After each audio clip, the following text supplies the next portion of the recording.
Kaunting kalaman sa kasulatan. Ang paksa po natin ngayon ay hinggil po saan po ba matatagpuan ang kaluluwa. At ito po ay nakalagay sa 17:11 ng Leviticus. For the life of the flesh is in the blood, and I have given it to you upon the altar to make an atonement for your souls. For it is the blood that maketh an atonement for the soul. So makikita niyo yung life ay H 5:3:15.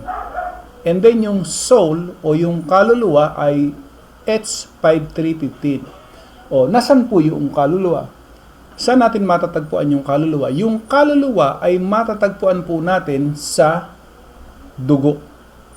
Ibig sabihin, yun po palang dugo, ito po yung kaluluwa. Ano po?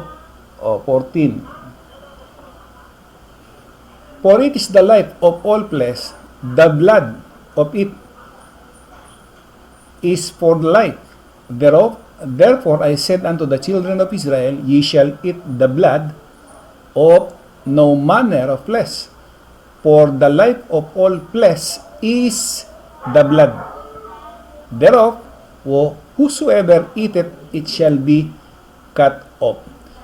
Sa madaling sabi po, yun pong dugo, ito po yung kaluluwa. Ano? Lagay po natin sa Tagalog. Sapagkat ang buhay ng laman ay nasa dugo. Yung daw buhay o buhay ng laman ay nasa dugo. Ayun. So, ibig sabihin, kung saan po ba matatagpuan yung kaluluwa ay nasa dugo. Where is the soul located? It is in the blood. Ano po? So, paliwanag po yan, ha? Kasi yung iba naghahanap na alin ba ang kaluluwa? Nasaan ba ang kaluluwa? O ito, maliwanag po na yung kaluluwa ay nasa dugo. Yan. At dito po sa 17:26 ng gawa.